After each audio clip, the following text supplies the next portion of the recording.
जय श्री कृष्णा। राधे राधे। फागुन मास में कृष्ण पक्ष की विजय एकादशी व्रत कथा। धर्मराज युधिष्ठिर बोले कि हे जनार्दन, फागुन माह के कृष्ण पक्ष की एकादशी का क्या नाम है तथा उसकी विधि क्या है, सो सब कहिए। श्री कृष्ण भगवान बोले कि हे राजराजेश्वर, फागुन माह के कृष्ण पक्ष की एकादशी का नाम विजया एकादशी है। इसके व्रत के प्रभाव से मनुष्य को विजय मिलती है। इस विजया एकादशी के माध्यम के सुनने से और पाठ करने से समस्त पाप नष्ट हो जाते हैं। एक समय देव ऋषि नारद जी ने जगत पिता ब्रह्मा जी से पूछा कि हे ब्रह्मा जी, आप मुझे फागुन माह के कृष्ण पक्ष की विजय नामक एकादशी का व्रत विधान बतलाइए। ब्रह्मा जी बोले कि हे नारद, विजया एकादशी का व्रत करने से पहले किए गए पापों तथा वर्तमान में किए हुए पापों को नष्ट करने वाला है। यह समस्त मनुष्यों को विजय प्रदान करता है। त्रेता युग में श्री रामचंद्र जी को जब 14 वर्ष के लिए वनवास हो गया था, तब वह श्री लक्ष्मण जी तथा जानकी जी सहित पंचवटी में निवास करने लगे थे। इस जगह से रावण ने श्री सीता जी का हरण किया। इस दुखद समाचार से श्री राम जी अत्यंत व्याकुल हुए और श्री सीता जी की खोज में चल दिए। घूमते घूमते वे मरणासन जटायु के पास पहुँचे। कुछ आगे चलकर इनकी सुग्रीव के साथ मित्रता हो गई और इन्होंने बाली का वध किया।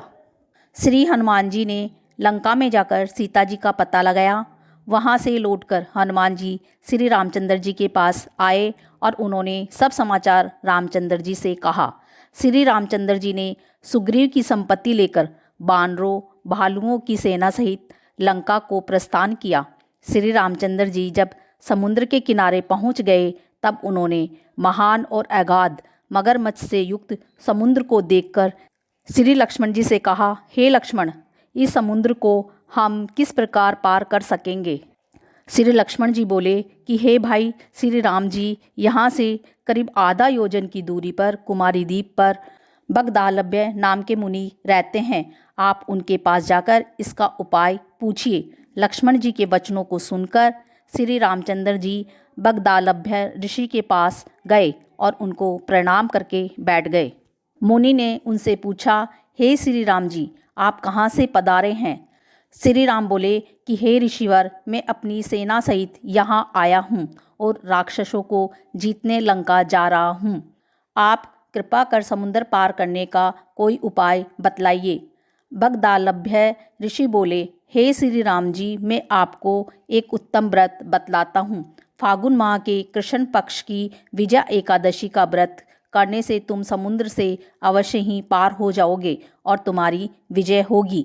हे श्री राम जी, इस व्रत की विधि यह है कि दशमी के दिन स्वर्ण, चांदी, तांबा या मिट्टी किसी का एक घड़ा बनावे। उस घड़े को जल से भरकर तथा उस पर पंचपल्लव रखकर वेदिका पर स्थापित करें। घड़े के नीचे सतनजा यानी 7 अनाज मिले हुए हो और ऊपर जौ रखें। उस पर श्री नारायण भगवान की स्वर्ण प्रतिमा स्थापित करें। एकादशी के दिन स्नान आदि नित्य क्रम से निवृत्त होकर धूप, दीप, नैवेद्य, नारियल आदि से भगवान की पूजा करें। उस दिन भक्तिपूर्वक घड़े के सामने व्यतीत करें और रात्रि को भी उसी तरह बैठे रहकर जागरण करें। द्वादशी के दिन नदी या तालाब के किनारे स्नान आदि से निवृत्त होकर उस घड़े को ब्राह्मण को देवे। हे राम, यदि तुम इस व्रत को सेनापतियों के साथ करोगे तो अवश्य ही विजयी होगे। श्री रामचंद्र जी ने विधि पूर्वक विजया एकादशी का व्रत किया और इसके प्रभाव से दैत्यों के ऊपर विजय पाई।